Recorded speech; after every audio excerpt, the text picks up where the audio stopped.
Ladies and gentlemen, welcome to The Right Time, a Wave Sports and Entertainment original presented by Prize Picks.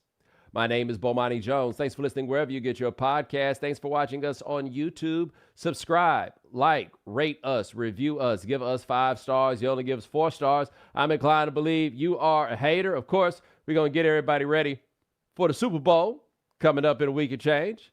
Sean, we good? Okay, cool. All right, cool. Yeah, my bad. Sean's microphone went open like he was about to jump in to save the day. Like I had messed up and done something. I was like, oh, ruh-roh.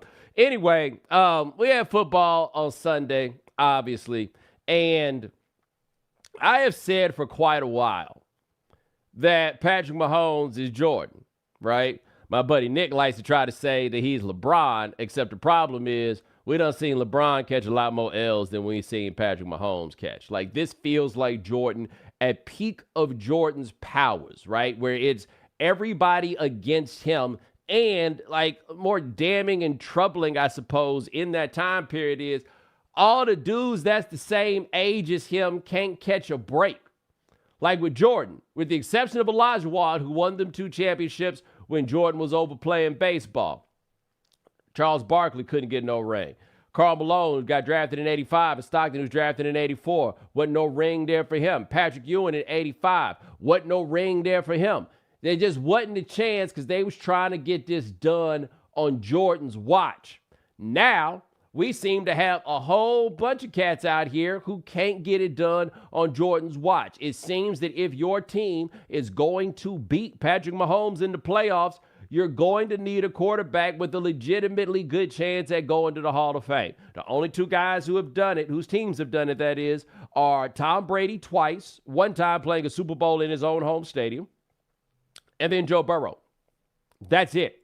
Everybody else show up, and everybody else got to get down on the ground because this boy is going to get it. And it happened again in this game in Kansas City. Now, Sean, I asked you this question, and I just asked this curiously. There's no right answer on this. Did you ever really think Buffalo was going to win? I mean, the first possession for Josh Allen, he threw 2 insane passes that, as you mentioned on Twitter, should have been picked off. And from that point on, I was like, I think Buffalo's going to keep it close, but like knowing that's how they started the game, I kind of didn't really have much optimism for Buffalo. In the first half, it felt to me, especially, and we'll talk more about Josh Allen a little later, but it felt to me that Josh Allen was out there looking like old Josh Allen, and he was definitely trying his best to keep things interesting, shall we say. I thought that Kansas City was going to run away early, and then they didn't, and then they got out to that double-digit lead toward the end of the second quarter, and then Josh Allen threw that pass to that weird boy, the one that be showing up wearing them get-ups Matt to the Collins. games. Yep. Yeah, that guy. I don't even want to call him Mac. That's my daddy's name. My daddy ain't showing up here looking like no goddamn Elmo. But anyway, he hit him right on the money with that pass, and I was like, oh, okay. We've got a game. And then once we're getting into the end of third quarter, early fourth quarter, and Buffalo's got a lead, it's like, oh, this is really interesting. I did not think that Buffalo was going to win that game. Now, I will be honest, if you took this game and you put it up there in Buffalo, then I was probably going to be in a circumstance where I was like, okay, I think the Buffalo gets this. No, I thought that Mike was going to walk them down, and then what do you know? Mike went ahead and walk them down. And I'm trying to think, like, I use Jordan as a broad comparison on this, but the difference here, and this is another point my buddy Nick makes, the difference here is that maybe part of this is because of the nature of basketball, but Jordan didn't become Jordan immediately off the rip. Mahomes has been this guy literally since day one. They lost that game in January of 2019 to the Patriots, where the Patriots walked them down and just kept splitting Gronk out wide, basically an ISO all the way down the field against Eric Berry, and went ahead and got the touchdown. But every season this dude has been a starting quarterback, they've been at least to a conference championship game. Last season is the only time that they played any of these games on the road. That Super Bowl against the Bucks in January 2021, I understand that some of you guys are haters and this is just how you built or whatever, but you'll never be able to say anything to make me be any less impressed by what Patrick Mahomes looked like with a stat line that gives you no indication of what that greatness was. When that dude laid out sideways like it was the Matrix and threw that ball dead on the money into the end zone, and I couldn't even be mad at Buddy for not catching it, because why would you think that pass was even possible? Never seen anything like this. Now Mahomes at 29, he will turn 30 early in next season. The idea that he went so quickly past the point of the video game number phase into he's not a yeoman, but I do feel like this is a bit of a yeoman-like level of performance that he's given where he just gets it done. Just gets it done. Yeah, it really seems like he stopped caring about the stats and is just like, well, I know I can win. And, I think this team's personality has been the defense this year. And it's like, well, I got a great defense. I can win every game just because I know I can run it down, like you said, in the fourth quarter. Yeah, it sounds like the whole league made the decision. We're not going to let you throw it over our heads anymore. And for what it's worth with Kansas City, I guess they went and drafted Worthy this year to kind of change this, but last year they didn't have anybody that could go by anybody and you could just throw it over their heads in that way. No, they went past that. They're like, no, we're not going to let you do that. You're going to have to nickel and dime us, Patrick. And Patrick's like, well, I guess I'll just have to nickel and dime you. And he has just decided to come out here and nickel and dime it, throwing to dudes, right? At this point, Travis Kelce, bless his heart, Travis Kelce is a dude at this point. He is a dude who's been doing this forever. But this is not the level of greatness that you had seen from Travis Kelce, call it even 3 years ago, let alone 5. He's not that player anymore. Juju Smith-Schuster, if he hadn't played for the Steelers before, we wouldn't really be talking about him. He's just a guy that's out there. Worthy is really, really fast, but it's like he is a piece. Samaje Perine, good player to have. Pacheco, memorable name. But otherwise, man, these are just guys. And not only are they just guys, they had an offensive line where they couldn't figure out what to do at tackle and had to take the best offensive lineman away from guard and put him at tackle. Their offensive basis or belief as to why they could be successful when they have the ball is, we got Jordan. Like, that's what this is. There's nobody else that you could come out here and say reasonably, all right, man, you're going to go get this for us, right? No. It's the one guy.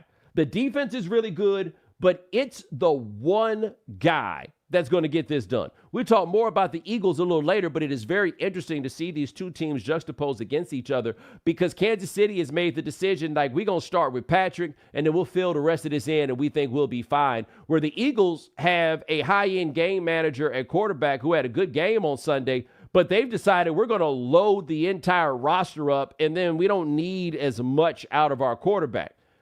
The Chiefs have no chance if Mahomes doesn't show up.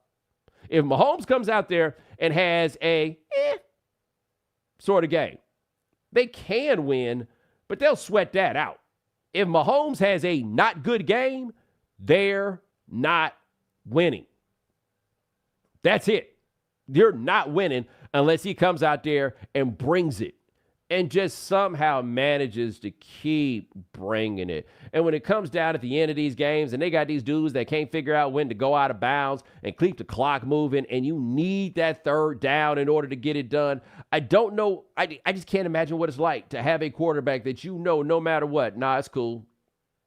We gonna get this. And that's what that game was. And that's what that dude was. Now, I had peeped people asking the question about, like, folks starting to dislike the Chiefs at this point. And somebody in my mentions asked the question about why is it that people don't like the Chiefs or don't like Mahomes at this point? I mean, the answer is very, very simple, right? I don't think it's necessarily that personal. I think it's pretty obvious what happens. So to help explain this, I'll tell you about when I was doing the show Game Theory for HBO a couple of years ago. I had decided I wanted to do something about why it was that black people dislike Duke basketball so much. I understand that a couple of you black people like Johnny Dawkins, right? There's that. I also recognize that some of you other black people was just raised wrong. But in the end, like, we ain't really rocking with them like that. And I was trying to figure out why it was in specific we wasn't rocking with them like that, because it wasn't like they was the only people out there that had white dudes all the time. Like, I don't hear people having passionate opinions about, say, Indiana basketball in the way that they did about Duke.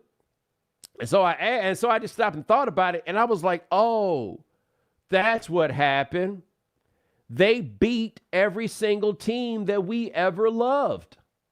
They ran through them all, dog. They was beating, playing against Carolina. We was down with Carolina. The 40 Minutes of Hell Arkansas teams, the Fab Five, Georgetown, even Temple that we didn't really love that much, but when you saw them, you knew that was us. You know what I'm saying? You know what time it was. Those are the teams that they kept beating. And, of course, we was going to hate them. They kept killing the dream. At this point, Patrick Mahomes has beat all y'all squads. Only right now, the Bengals and the Buccaneers can feel like they got the one up, right? They get to be like Tom Brady gets to be the Isaiah Thomas in this case, where he's like, hey, man, Jordan didn't get the one up on me, right? Everybody else, the dude and his team have dealt with. Everybody else, the dude and his team has handled. Yes, everybody's going to dislike you after you done beat them, especially if you talking about beating them in a game that matters. That's how it works. The Patriots, I think, got to a similar space, though I think the thing that's different about the Patriots versus the Chiefs, and I could be wrong here, but I look at the Patriots and I raise one very simple question. What was there to like? Like, if you weren't from there and you weren't a front runner, what did the Patriots give you to like? On top of giving you very little personality, if any personality, they was out there cheating, like multiple ways, apparently. They was out here cheating. They gave you nothing to love unless, and hey, I could see this, I could understand this. They gave you nothing to love unless it really made you feel warm inside to see white dudes play wide receiver, right? I could get it if you miss those good old days. And I mean old days. You'd have to be 75 to even remember anything like that, to be perfectly honest. But, Sean, I went to that Super Bowl where they played against the Rams in Atlanta, and I saw all them Patriots jerseys. And keep in mind, this is the year 2019. I saw one person in a Randy Moss Patriots jersey, one person in a Patrick Chung jersey, who I could be wrong, but I'm assuming was not just down with your squad. I'm also assuming his last name was Chung. Sure. Like specifically. He felt like I went to high school with a dude named Ray Cunningham, and he was white, but he had every Randall Cunningham jersey that they made. He had them in all the colors. It felt like it was his own, okay? It was nothing but the Patriots did not have a jersey-worthy black person for perhaps a whole decade. They did not. Everywhere I went, it was, damn well you wouldn't be wearing this Julian Edelman jersey otherwise. We wouldn't know who Julian Edelman's name was. I feel like Will Fork is the only one that might check the box, but that's a tough jersey to find. It's not common, Yeah. Ain't nobody trying to wear wear the big man jersey. You might get you in like the Lawrence Taylor jersey, right. Maybe even the Reggie White jersey, number 71. Tough. No, let me tell you, the only reason somebody wearing number 71 is that's the last one in your size. Yeah. Man, like you want number 7, you want 71 or not? Like that's where that goes. But no, they didn't give you nothing to love. The Chiefs have just gotten to this place. It's been going on for 7 years, and nobody's getting them. So, like, with the Patriots, there were years where somebody snuck up and got them a little bit earlier. No, nobody's doing that with the Chiefs. And they have a very good defense this year. Like, I don't want to pretend as though they're winning shootouts every week, because they're not. They have a very, very, very good defense this year. We have seen that. But we know why we here, man. We here because of this one dude. That's it. And I don't think that we could possibly spend enough time going over how wildly impressive it is that one person can seem to have this much of a singular impact on the future of a franchise and on the direction of the league. And so where I'm saying that he's Jordan, where I also think it becomes interesting is that he's kind of Tiger Woods in the sense that we wasn't really trying that hard to come up with who the Jordan competitor was. We kind of acknowledged that there wasn't one. Mahomes has got to a place where, and maybe this is also different than basketball, where the nature of being a football player and being a quarterback in general, the ups and downs of season by season performance, right? There's a different kind of variance. And you wind up with a season like we have this year where we think that Josh Allen and Lamar Jackson definitely played better than Patrick Mahomes, but that doesn't mean that we think that they are better than Patrick Mahomes. You don't really have that with basketball. That doesn't come up nearly as much. We tried that with Jokic. He's just playing better than everybody, but he's not better. Nah, dog. He's better than everybody. Football and quarterback give you a potential where you can run out the competitor to the throne, right? We can throw out our various Phil Mickelsons, our various David Duvals, all these guys that we think have a chance to compete for the crown. And bless your hearts, maybe you guys can get it done. But I ain't seen you do it yet. And until I see you do it, I don't think none of you can.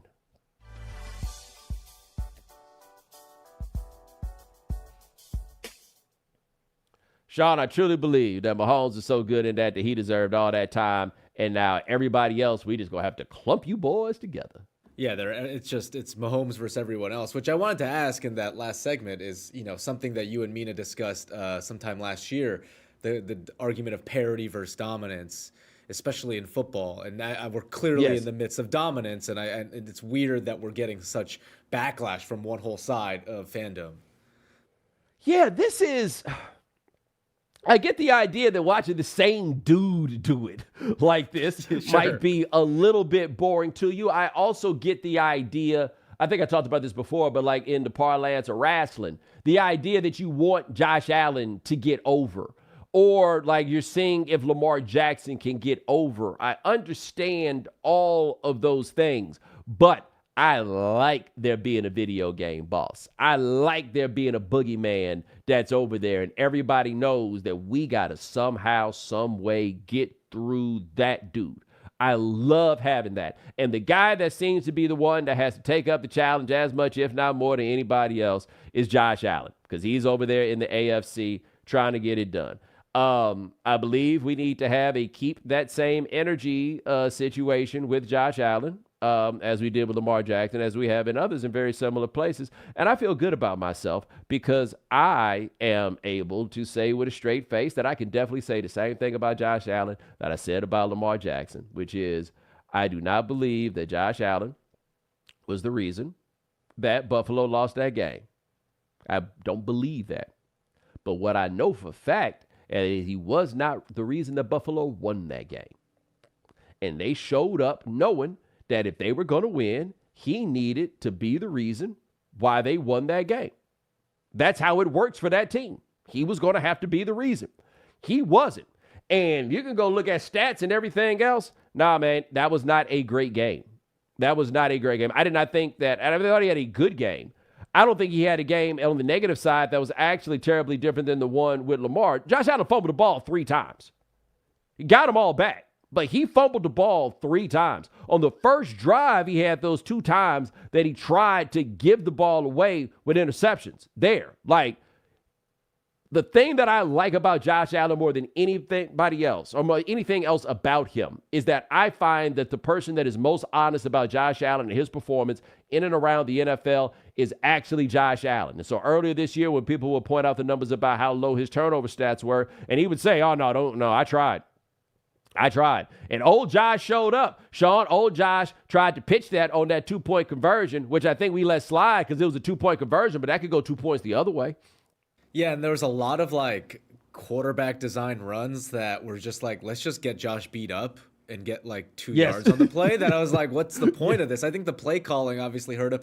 I think people on, people like Nate Tice were speaking to that final play where the Chiefs sent that corner blitz. He had Khalil Shakir wide open on the left side, and his kind of the panic of the blitz, made him throw that ball to Dalton Kincaid that he ultimately dropped. But yeah, to your point, like Josh had opportunities to win it and didn't. Yeah, look, that was an incredible throw that he made to Yeah. Kincaid. It was also a bit of a heave. Like, let's not pretend that was exactly the way that he drew it up. And it wasn't that easy a catch for Kincaid, who was at that point still drifting kind of toward the goal line and then had to come back to the ball in order to get that done. But no, what happened to Josh Allen, and right now everybody feel bad for him about this, is that he is in the age of Jordan, right? I don't want to call him Karl Malone because that man ain't never done nothing to me. But he is kind of existing there. It's somewhat the Charles Barkley space. We got these other guys that we could talk about. That's where he is. I don't know how exactly you or the rest of this squad are going to get past that, right? But it is such a great styles make fight game, and it made that game so good. Like, I think the one thing I didn't talk about enough when I was talking about Mahomes before in this is that it was such an enjoyable game. The energy around it was so much fun. And watching those dudes go for it, knowing that it was really just coming down to them, that was excellent. And there are other times where Josh Allen would have been to a Super Bowl by now. Josh Allen might have even won a Super Bowl right now. But as much as I would love to blame it all on the fact that he's in the age of Mahomes, Joe Burrow got him one. He did that. He did that with the Bengals playing in Arrowhead. He did that. Josh Allen, for whatever reason, he has not. And maybe one day he'll get it done. But the thing that you cannot presume is, he'll get there one day, or maybe he won't. Dan Marino, of course, is the most obvious example of this. Dan Marino got there his second year in the league. Never got back. Drew Brees, who won the Super Bowl with the Saints in his 9th year, so Josh Allen is not that far down, but it's his 7th year. He never went back. Phillip Rivers never got there. I mean, we got other guys that we can point to and speak on. It ain't promised for you, right? This was as good a chance probably as it was going to be for this team. A lot was coming together properly for them. At some point, for example, Joe Brady is not going to be their offensive coordinator. Will they replace him with somebody who works as well as Josh Allen? There are all kinds of things that are going to come up. But in the end, he did not make himself the reason they won. Doesn't mean you got to knock him for it. But if we are going to talk about him in the same rarefied air as Patrick Mahomes, then at some point you got to be the reason why your team got to the Super Bowl, let alone won it. And he ain't done that yet. He hasn't. Now, we have the other game, the Eagles and the Commandos, and I want to say this to Commandos fans. I hope you guys enjoyed yourselves. Like, I really do. You guys have really been going through it, honestly, for the last 25 years, dealing with that Dan Snyder situation and everything else. You feel like you got a quarterback, all of that, and that's good. You should be thrilled about this season. Just don't get greedy. Y'all know y'all got a little bit lucky, right? Right. Look at me. Y'all know y'all got a little bit lucky. You got some good breaks. You caught the best team in the NFL, riddled by injuries. But look, you got it done. I'm not saying that you didn't do what had to be done. But what very often happens in these situations is you look at your little young quarterback, right? And you say, oh, man, we got him, and this is what happened last year. We definitely going to the Super Bowl next year. Nah. Y'all might not even win the division, baby. You had a very enjoyable year that went longer than any of you expected that it might. I congratulate you. I hope everybody feels good about themselves. Soak this year in. Embrace it. Think of the memories that were created this year. Don't fool yourselves just yet. You're going to need to do a lot to get up to the level of where the big dogs is at. And that is what I think they learned when the Eagles was tapping that ass. Good God, the Eagles beat the brakes off them, man. Eagles out here beating y'all. They got white boys running for touchdowns against y'all. They was just flexing on y'all in every single way that one could possibly imagine. They kept running that booty run on y'all. Jalen Hurts got them 3 touchdowns. It's too bad it's not fantasy football season. Somebody would have really cleaned up, right? The Eagles, I saw Mike Freeman make the point on Twitter that he thinks this Eagles roster is one of the best, if not the best, of the last 10 to 20 years, top to bottom as a roster. That is a very interesting point.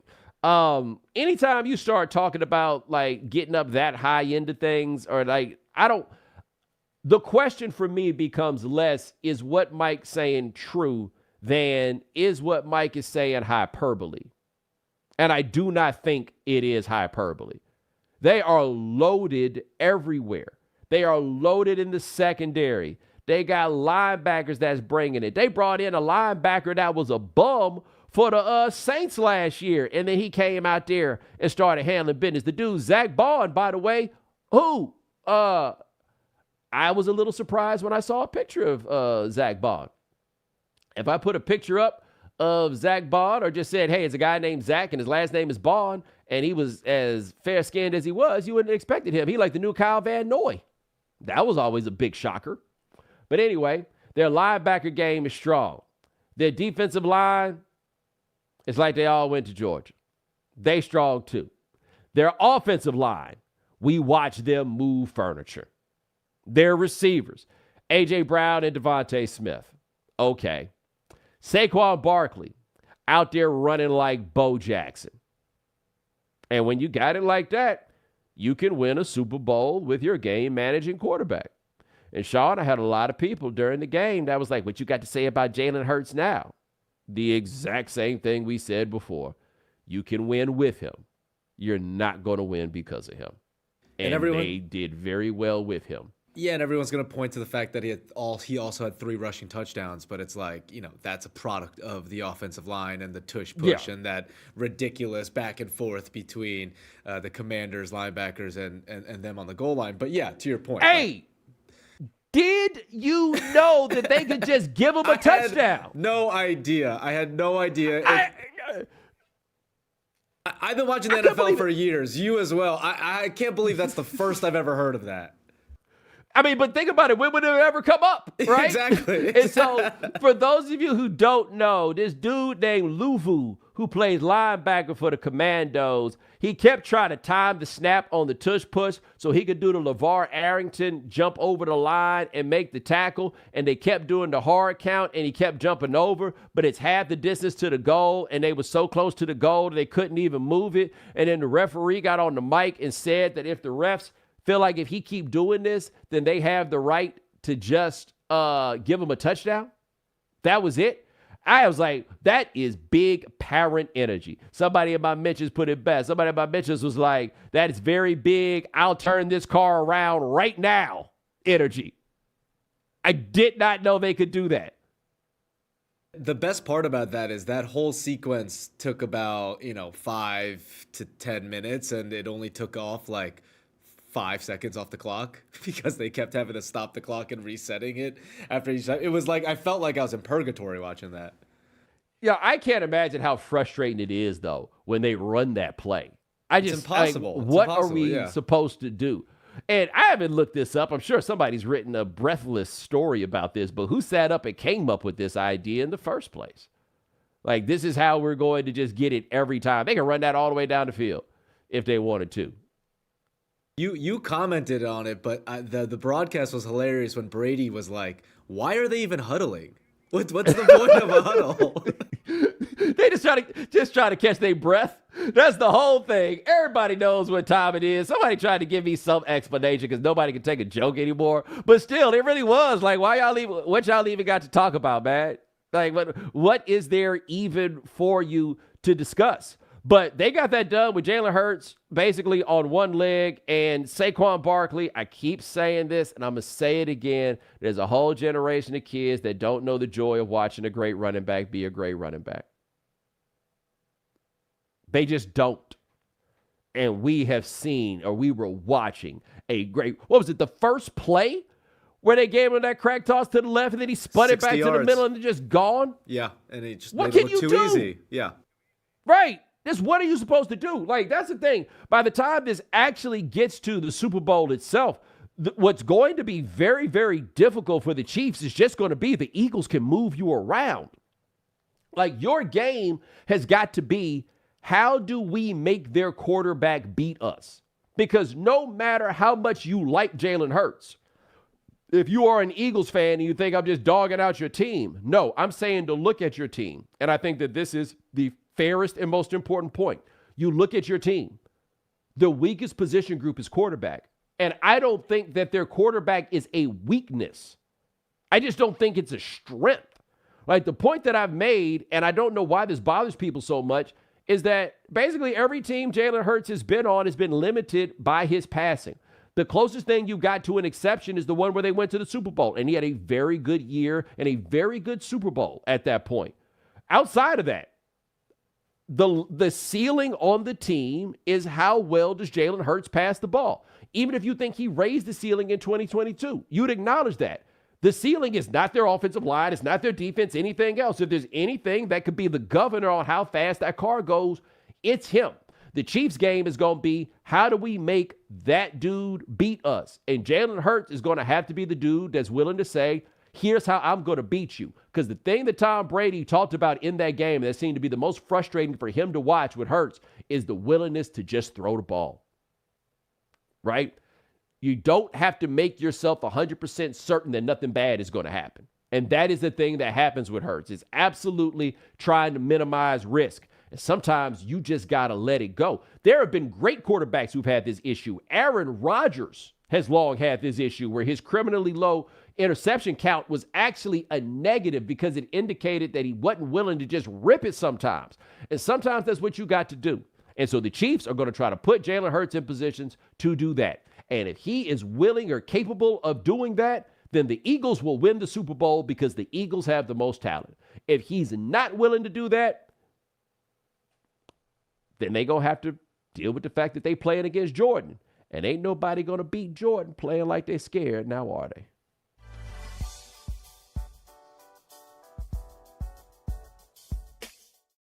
The NBA is in full swing, and the big game is right around the corner, which means you could turn $10 into $1,000 in a single game watching your favorite teams only on Prize Picks. You can make a Prize Picks lineup between the NFL and the NBA in as little as 60 seconds. Sign up today and get $50 instantly when you play $5. You don't even need to win to receive the $50 bonus. It's guaranteed. Quick withdrawals, easy gameplay, and an enormous selection of players and stat types are what make Prize Picks the #1 fantasy sports app. But rather than hearing it from me, let's hear from our expert picker. Hey, Sean, how the picks been going for you? You know, Bo, I'm getting a little backlash from the audience who haven't been making as much on Prize Picks from my picks. But look, I'm gonna be back in this month of February because not only with the NBA and NFL, I can make picks between both leagues. With the flex play, I can still cash out if my lineup isn't perfect. And as always, make sure you stick around for the end of each show to hear my upcoming picks. And if you know me, I'm always picking more. And if you were smart, maybe you'd fade them and take less sometimes. That's right. They got choices. So make sure you go to prizepicks.com/Bomani and use code Bomani for a first deposit match up to $100. That's prizepicks.com/Bomani. Prize Picks, daily fantasy sports made easy. We know you can't be on top of all the news and information of the day. No need for the social media feeds. We got you. Now, if you haven't heard. All right, Bo, here's the first one of the day. Hi, this is Samantha Pearson. I'm the Brazil correspondent for the Wall Street Journal. My latest front page story is about cattle gallstones. Yes, gallstones found in cows and bulls, which are now worth twice as much as gold. They can fetch up to $5,800 an ounce. So as humans, we spend most of our lives trying to avoid getting gallstones, but in fact, cattle gallstones are some of the most prized ingredients in Chinese traditional medicine. They're used to treat a series of health problems, but mainly strokes. And in recent years, heart disease has surged in China as the country's economic development has led to a series of lifestyle changes and rising obesity. So this is all great news for Brazil. It's already the world's largest beef exporter, and now it's the biggest supplier of these valuable balls of hardened bile. They're generally removed in the slaughterhouse after the animal has been killed, and depending on the size, can be worth more than the animal's meat itself. But as Brazilian farmers have become wealthier over recent decades, they've done a better job of looking after and feeding their animals. Cattle are generally healthier, and this means that they produce fewer gallstones. So now we've got this supply squeeze on gallstones where Chinese demand is rising fast and Brazilian supply has dropped. The price is now so high that here in Brazil, armed gangs have been targeting slaughterhouses across the country to steal gallstones. Now, it's not illegal to harvest them here, but burdensome health regulations and taxes mean that traders often smuggle them out of the country, shipping them to Asia illegally, sometimes hidden in everything from children's toys to jars of jam. Sean, that was wild. And by the way, just because I don't know if the British accent translates all the way over for those on audio, gallstones, like the joints in your gallbladder. That's what we're talking about. It was a riveting story. That second half of that audio clip of like the smugglers and stuff, I was like, holy shit, I would watch this movie. Yo, I mean, first of all, who knew that the cow's gallbladder was the catalytic converter of their body? Loaded. just a reason for you to get jacked. Like, imagine being one of the poor cows and somebody run up on you with the heat. Come up off it. Come up off it. It's copper wiring. You know what I'm here for. It's crazy. Yo, I couldn't believe it. Like all the details, like the idea of armed gangs. They don't want the cow. They want the gallstones for free. And it's only for like health benefits, right? Like it's not like it's like they turn it around and it's just literally to help like Eastern medicine out. It's fascinating. But hold on, I think we need to ask ourselves this question though. If the Chinese are so pressed for these, what do I need to be trying to put the gallstones as a part of my life? That's what I'm saying. Like, I mean, there's stuff that we're so late and behind on that I bet like gallbladder industry is gonna skyrocket in the US. Might be a good thing to get it early on. Also, the level of it that we treat cows better in terms of their health, therefore the gallstones are harder to come by because they don't get gallstones like they used to. So there's somebody out here who's like, nah, I got a plan. And he's going to raise the most unhealthy cattle in the world just to get them for the gallstones. It's going to be like veal. A bunch of cows chain smoking cigarettes on the farm. That's right. You know? That's right. That's right. That's right. Wow. Yeah, great job. That was just that story is kind of like the dream of this. It wasn't too much. The end of the world is coming. You know what I'm saying? Just I bet you didn't know that. Yeah, it's like this isn't gonna affect me directly, but damn, that was fun. You know, like this was. Yes. And shout out to Samantha Pearson at the Wall Street Journal. That was a great piece. Here's the next one. Great job. Hi, my name is Claire Malone. I'm a staff writer at The New Yorker, and I'm here to talk about who's going to own TikTok. You probably know that the app went dark right before President Trump was inaugurated. That's because of a law that was signed last year that said TikTok needs to have an American owner in order for it to operate in America. Otherwise, it's going to go dark and be banned because the company is owned by a Chinese company. And there's some thought that the Chinese are maybe using TikTok for maybe slightly nefarious purposes. Anyhow, there's now a big group of potential buyers of American TikTok, which has about 170 million users. And I followed along with one of them, a guy named Frank McCourt, who you might know as the former owner of the Los Angeles Dodgers. If you don't know who he is, Google it. People don't really like him in Dodgers world. Anyhow, Frank McCourt in the past 10 or 15 years has gotten really interested in this idea of digital personhood, data autonomy, basically the idea that big tech companies shouldn't be able to scrape your data, that you should own your data, you should own your online profile.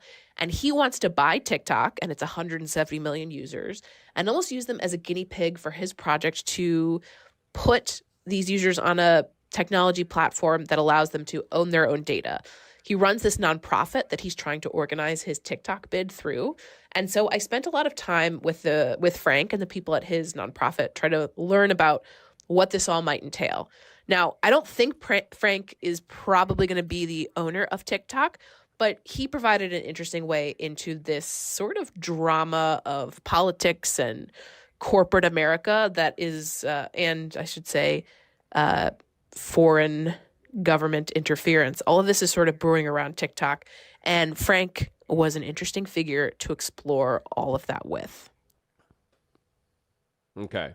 I'm going to just say this right now. Somehow, Frank McCourt bought the Dodgers with no money.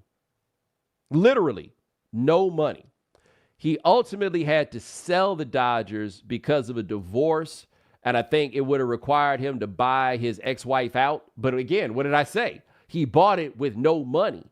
So since he didn't have the money, he had to sell the team. Frank McCourt managed to buy that team with no money, sell it for $1 billion, and retain ownership of the parking lot at Dodger Stadium. Insane. That really happened. I'm saying all that to say this. Frank McCourt is not doing this for us. That's for the idea that Frank McCourt is running a nonprofit. Frank McCourt is not doing this to help us out. It was an amazing resurgence or return of the name of Frank McCourt. And I love that I don't get the feeling our friend Claire is that into sports, because she's like, yeah, he used to own the Dodgers, and I found out people don't really like him. Yeah, and it's that like much. It's like people in Los Angeles don't like him. They hate that guy. You know, like he also has a part in ruining the marathon and all these things. Yes. There is nothing quite like when somebody isn't familiar with, like, I can't think of the best way to put it, but this is similar to when I was doing game theory. The executives at HBO found out about the cottage industry of people who hate me.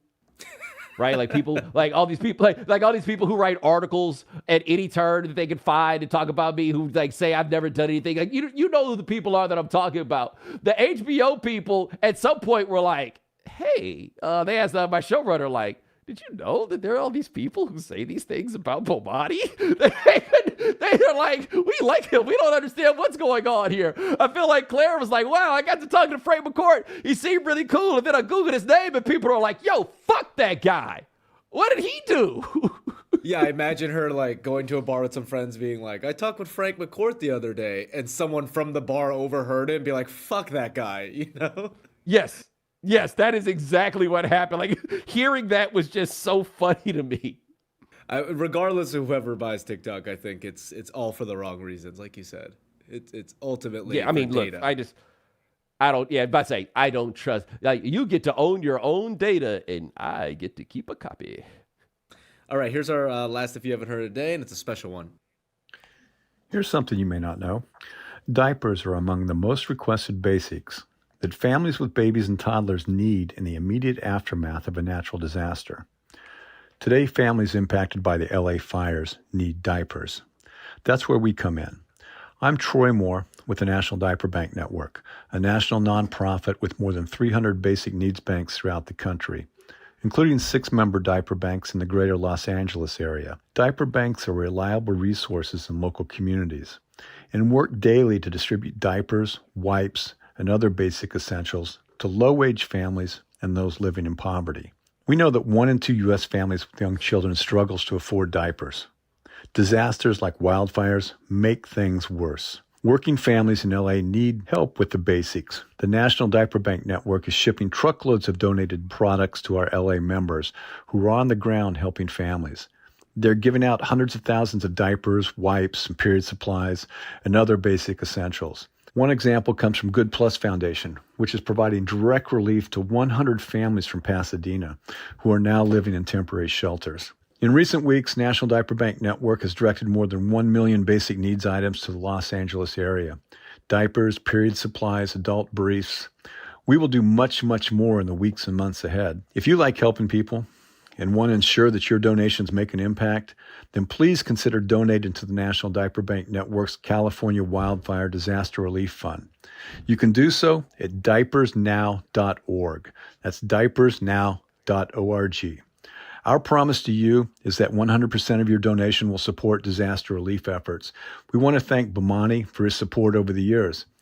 He, along with you as fans And even some of you may not be his fans, Bills Mafia, have joined together to donate tens of thousands of dollars to the National Diaper Bank network in recent years. But your help is needed now so we can help babies and families in Los Angeles who are not in the limelight, working families who are struggling and who need help now, as well as in the months ahead during what we know is going to be a long road to recovery.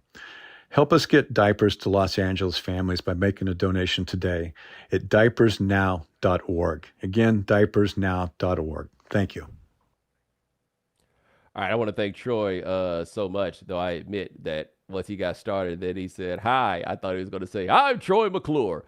I have been watching the Hi, I'm Troy McClure clips on the internet the other day. Boy, you want to talk about an incredible batting average. The Hi, I'm Troy McClure clips. But anyway, no. He hit on what is very important and why I have worked with the National Diaper Bank Network for years. I'm proud to say that I have. I've been a keynote speaker at their event. I can't speak, at their conference rather. I can't speak highly enough of the work that they do, but where it nailed it and where it's so important is if you want to know your money's making an impact, like there's a much straighter line from your money to actual impact in helping people with this organization than with organizations that are larger, right? So for Los Angeles in particular, I didn't want to encourage people to send anything to some big massive fund or something like that. And then it just basically is paying for office supplies, it's paying for everything else. No, this is going to go straight to the things that people need. And for me, I always found this organization very impactful because what they're offering is so specific and so basic and so important. Like you don't have to try to wrap your mind around what's going on here. Imagine if you couldn't afford diapers. Imagine if nobody could afford to take your diaper off, right? Like imagine you cannot afford period supplies. These sorts of things are very small. And I think that with the problems of the world, they're so large that you often don't know how to do something. And it's like trying to find small bites that you can take. And I think that this organization does a good job of helping people into something digestible. And so I encourage you, please, to go to diapersnow.org and do what you can to help.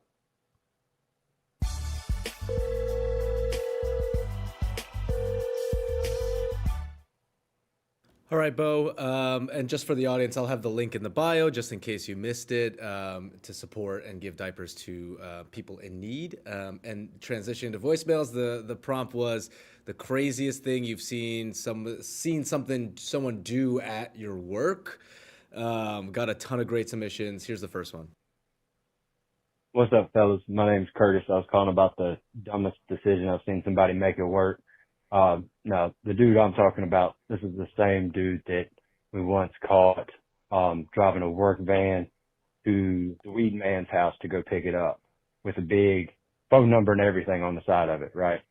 So one morning, this dude used to drive some of our vans at night making deliveries. One morning we come in and we find that he has got not only his van stuck in a mud hole, but he has also made the decision to go inside the warehouse and drive the forklift outside to try and lift the van out of the mud hole, and gotten the forklift even further buried in the mud hole than the van was.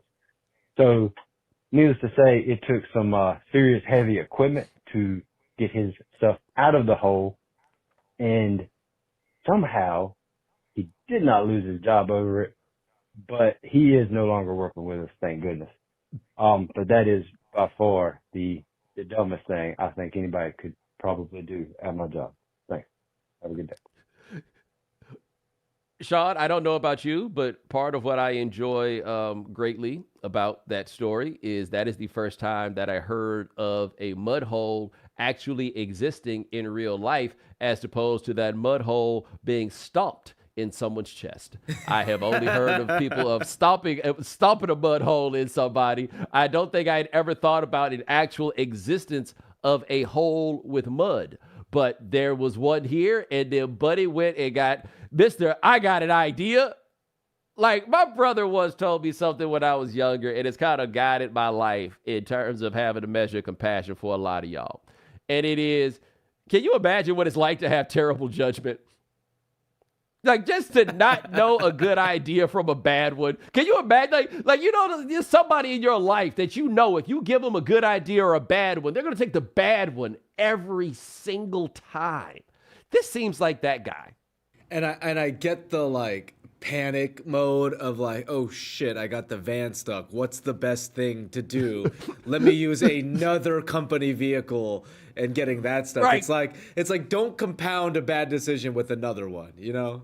I'm telling you, generally speaking, in those situations, no matter what, the first step toward a solution is 3 words. Ask for help. Yeah.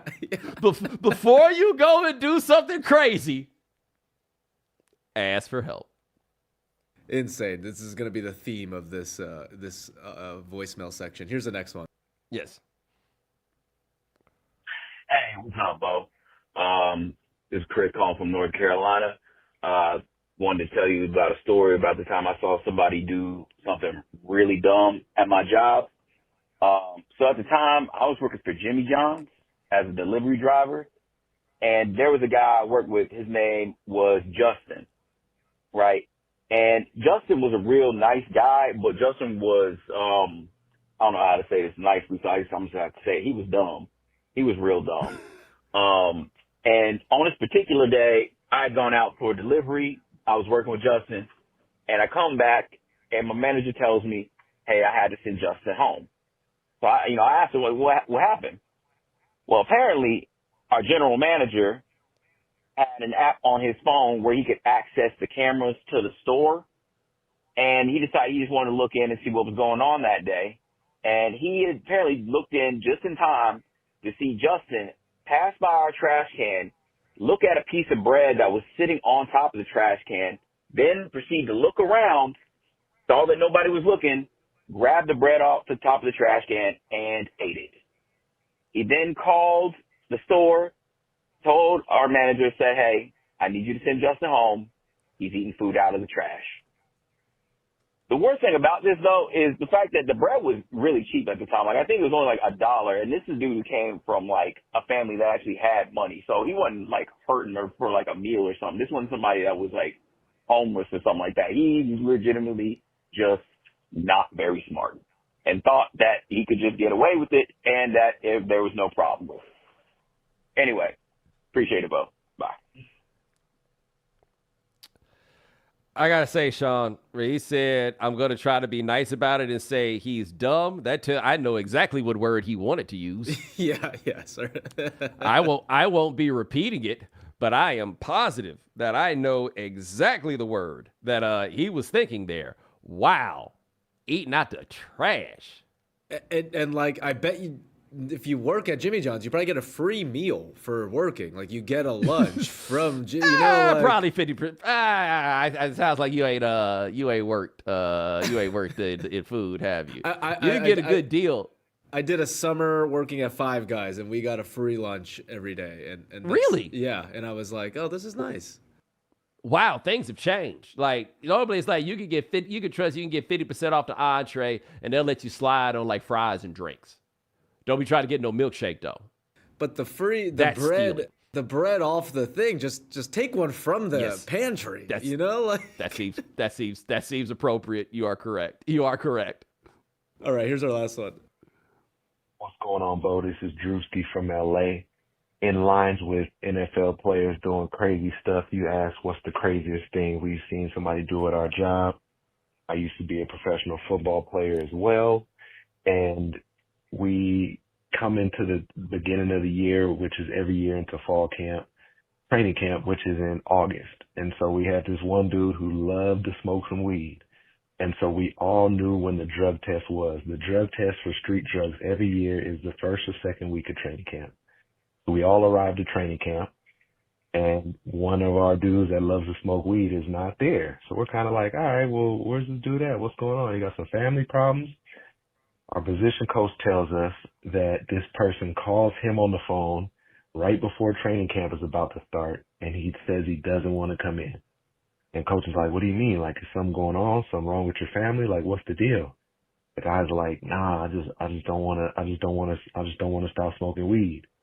And our coach is like, you don't want to stop smoking weed to play in the NFL, son? He's like, yeah, I just feel like it's really hindering me, and I just feel like I can't focus the way I need to if I can't smoke this weed. So now the kicker to this story is, lo and behold, this dude doesn't come in, we cut him, we bring in somebody else. This is the same year that they start this program for NFL free agents to have a combine where they're trying to get into or back with an NFL team. And I just so happen to be watching it this day. And on this same episode, while they're scanning the players that are there testing and doing 40s and long jumps and drills and everything like that, this dude's face comes across the screen. So the same dude that didn't want to stop smoking weed to stay in the NFL was now trying to get back into the NFL to possibly be subjected to drug testing again. That's my story, Bo. You guys are doing a great job. Catch you next time. Hey, man, I'm going to be honest with you. Like, I think that people are typically a little over the top, you know, with I think testing for weed is stupid. I think drug testing generally at jobs is with some exceptions, right? I think it's flawed. The more money you make, I've never taken a drug test in my life, by the way, right? The more money you make, the less they test you. It's really just hunting to go after the poor, anything else. However, if they telling you the test is coming and you can't pass it, you might actually have a problem. The problem is not the weed. The problem is you. But there is a problem, right? Don't blame the weed, all right? Like that's the whole thing. I'm all about accountability in this motherfucker, right? Don't blame the weed. You want to blame the crack? You want to blame the smack? I got you. The weed? Sorry, not trying to hear it. But when it gets to the point where they're like, yo, you got to take the test, you're like, yeah, but I ain't really trying to do that. Knowing it's once a year at the same time every year gives you enough time to plan ahead properly, and it's not going to ruin your life to then continue to smoke weed throughout that. It's one time, and so that's to your point. That is definitely a problem. I saw you doing some Googling of trying to figure out who the player was. We got a lot of YouTube commenters suggesting some options. Actually, I can't lie. I am going to my Spanish translator. There is a tweet from the president of Colombia to Trump, and I speak enough Spanish to get the gist, but I wanted to check a couple of particulars, and buddy, it is a doozy. Oof. Doozy.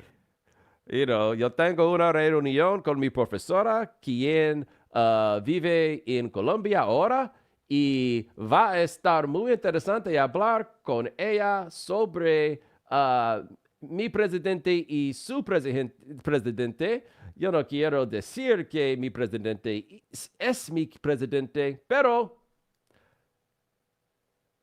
es vida.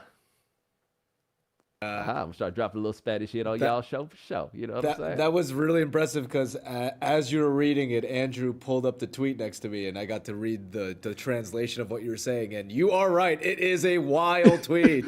It is insane. I got this short summary, like the longest of it. He's going, yo, he hold on. Whoa. I don't want, does that say slaves? Oh. Whew. Yeah. Oh, wow. Hey, ladies and gentlemen, thanks so much for joining us here on the Wait a minute, Sean, I forgot. You got prize picks for the people. My bad. Yeah, quite a transition into prize picks after reading that. We got some NBA games tonight. Let's go Darius Garland, 1.5 3-pointers made. I'll take more there. Austin Reeves against the Charlotte Hornets, 29.5 points, rebounds, and assists. I'll take more there. Mark Williams on the other side of the floor, 30.5 points, rebounds, and assists. And Amen Thompson, a big matchup. Rockets versus Celtics tonight, 29.5 points, rebounds, and assists. I like more there as well. I don't want slaves on the side of Colombia. We already have a lot at our freedom. Lots at our freedom. Well, it's just, wow, man. But that definitely says slaves. Yeah. Whew. Anyway, ladies and gentlemen, thanks so much for joining us here on The Right Time. I'm sorry. Like, I know enough to know the deal, but not enough to get all the way in it. And now I can't stop. Like, yo, I got to get to the, wow. Whoa. Yeah, you're like, how do I rap quicker to get into more of this tweet? Los asesinaron por líderes obreros con la silla eléctrica. Los fascistas que están dentro de Estados Unidos como dentro de mi país. Whoa, man. He's like, he basically is hitting them with a not like us. That's what he got for Trump, and not like us. And a shout out to Sacco and Vinzetti. Thank you to our If You Haven't Heard contributors. Thanks to Samantha Pearson of the Wall Street Journal. Check out her story on cattle gallstones being worth twice as much as gold. Thanks to Clara Malone of the New Yorker. Check out her story on the TikTok ban, making us rethink the internet. And thanks again to Troy Moore of the National Diaper Bank Network. If you'd like to help the folks in LA, go to diapersnow.org. Remember, follow the right time, subscribe, like, rate us, review us, give us 5 stars. You only give us 4 stars, I'm inclined to believe you are a hater. We'll talk to you guys in a couple of days. Take it easy.